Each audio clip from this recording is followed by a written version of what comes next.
Hello guys, মানে ইউটিউবারের নতুন একটি ব্লগে তোমাদের সবাইকে ওয়েলকাম। আর আজকে পুজো করতে করতে তোমাদের ওয়েলকাম করলাম। আমি আর স্যান্ডি দুজনে মিলেই পুজো করছি। স্যান্ডি পুজো করছে, তারপরে আমি পুজো করব।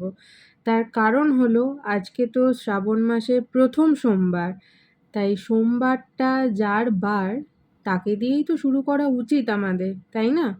দিন তো অনেকক্ষণ আগেই শুরু হয়ে গেছে। স্যান্ডি একেবারে পুজো করবে বলে রেডি হয়ে বসেও পড়েছে। আমি বললাম যে তাহলে পুজো যখন হবেই আমার ভিউয়ার্সদের সাথে তো সেটা শেয়ার করতে হবে। তো সিংহাসনে দাঁড়িয়ে দাঁড়িয়ে পুজো করলে আমি কতটা কি শেয়ার করতে পারবো বুঝতে পারছি না। তার থেকে ভালো একেবারে আমাদের মহাদেবকে ঘরে নিয়ে চলে আয়। আমাদের বেডরুমেতে ছোটোখাটো আয়োজনের মধ্যেই আমরা যতটা পেরেছি সেইভাবেই পুজো করেছি। তাহলে আমাদের সঙ্গেও এই ভিডিওটা তোমরা দেখতে থাকো, আর কেমন লাগলো সেটা তো অবশ্যই ভিডিওর শেষে জানাবে। আর আজকে কিন্তু সোনারাও সব দেখছে যে মাম্মাম পাপা কি করে পুজো করছে। তা সাজানোর পরে এই যে দেখো, এই সমস্ত কিছু ভিডিওতে আছে, তোমরা এগুলো আস্তে আস্তে সব কিছু দেখতে পাবে। খুব কম সময়ের আয়োজনে আর কি পুজোটা করা হয়েছে যেহেতু, তো আপাতত এইভাবেই আমরা জোগাড় করতে পেরেছি।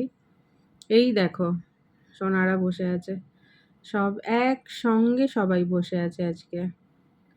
আর এটা দিয়েই আজকের ব্লগটা শুরু করছি, আমাদের দিনও শুরু হয়েছে। তাহলে চলো দেরি না করে আজকের ভিডিওটা শুরু করি। এই যে চলে এসেছি একেবারে তোমাদের সামনে পুজো করতে করতে। সমস্ত কিছু ছোট্ট ঘটিতেই জোগাড় করে নিয়েছি। আর এই যে শিবলিঙ্গটা যে পাথর বাটিতে বসানো আছে, সেই পাথর বাটিটা মানে একটু ছোট আর কি। সেটা যদি এরকম থালার উপরে না বসাতাম তাহলে কিন্তু এই দুধটা নিচে পড়তো। তো এটা তো নিচে পড়াটা ঠিক নয়, তার জন্য একেবারে এই থালার ওপর বসিয়ে দিয়েছি। এই দেখো। আর আজকে যেহেতু আমরা শিবের পুজো করছি, তো আমরা নিরামিষই খাবো। বাড়ির সকলেই নিরামিষ খেয়েছি।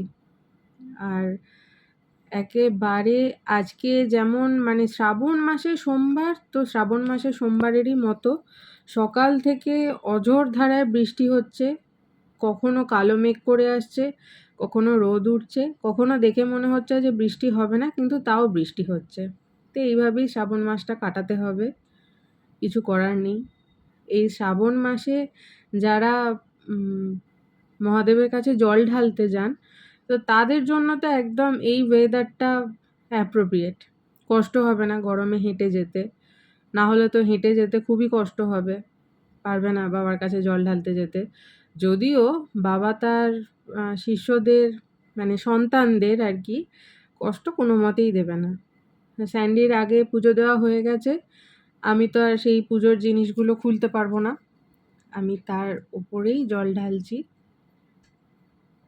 আর ও এটা দাঁড়িয়ে দাঁড়িয়ে ভিডিওটা করছে। আমি ওকে বললাম যে বসে ভিডিও কর, ও বললো যে না আমি দাঁড়িয়েই ভিডিও করব। তো দাঁড়িয়েই ভিডিও করুক। এক এক করে আমিও মহাদেবের মাথায় সব দিয়ে দিচ্ছি। আমি আর ফলটা দেব না, স্যান্ডি ফল দিয়েছে, ব্যাস তাহলেই হবে। ও আর আমি দুজনেই সমান। সকালবেলা তো একেবারে সোনাদের পুজো করা হয়েই গেছে, এটা তার একটু পরে পুজো করছি। আর বৃষ্টি পড়লে কি হবে, প্রচণ্ড গরম লাগছে, কিন্তু যেহেতু প্রদীপটা জ্বালানো আছে তাই এখন তো ফ্যান চালাতে পারছি না, কিন্তু খুব গরম লাগছে। পুজো করতে করতে স্যান্ডিও পুরো ঘেমে স্নান হয়ে গেছে, আর আমিও ঘেমে যাচ্ছি।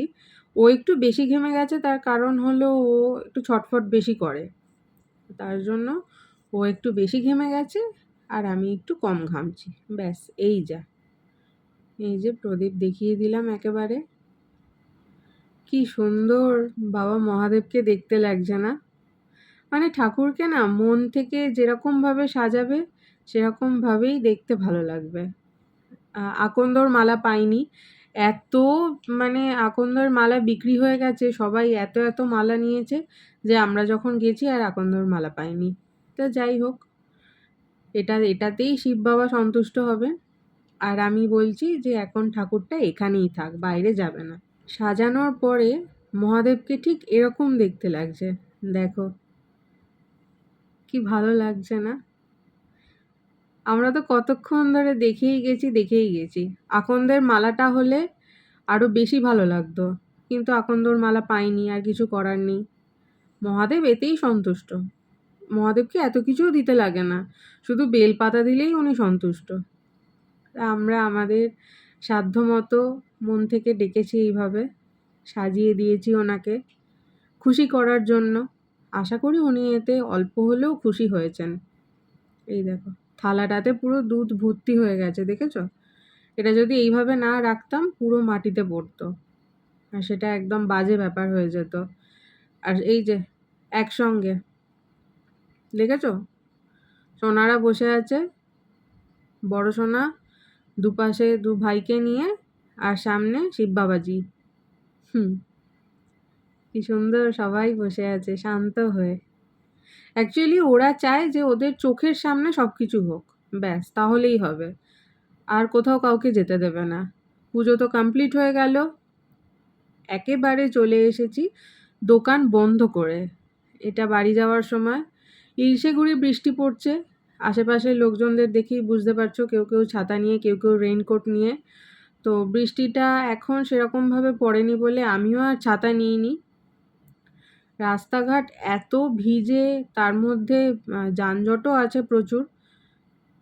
তো আমরা দোকান যখন বন্ধ করব ভাবলাম, ঠিক সেই সময় জোরে বৃষ্টিটা এলো। তার জন্য একটু লেট করেও দোকানটা আজকে বন্ধ করলাম। কি করব, বাইরে বেরিয়ে ভেজার থেকে ভালো তো দোকানে বসেই অপেক্ষা করা। মানে ভিজে যাওয়া মানে বলছি এটাই যে ছাতা আছে অবশ্যই, কিন্তু ছাতাতে তো আমি অনেকটা গার্ড হয়ে যাব, কিন্তু স্যান্ডি গার্ড হবে না, যেহেতু ও সামনেই আছে, ও বাইক চালাচ্ছে। ওর জাস্ট মাথাটা বোধহয় একটুখানি গার্ড হয়, তাছাড়া ওর খুব মানে ভিজে টিজে যায়, আর চশমা পরে থাকে তো অসুবিধেও হয়। তার জন্য আমি ওকে বললাম যে একেবারে দাঁড়া, একটুখানি ওয়েট কর, বৃষ্টিটা একটু পরেই কমে যাবে, কমলেই বেরিয়ে যাব। এই দেখো, এই জায়গাটা খুব ভালো লাগে, যতবার আসি এই জায়গাটা ভালো লাগে। কি সুন্দর আলো জ্বলে, আর গঙ্গায় কত জল দেখেছো? জানি না বুঝতে পারছো কিনা, দেখানোর চেষ্টা তো করলাম। গঙ্গায় একেবারে ভর্তি ভর্তি জল টলটল করছে।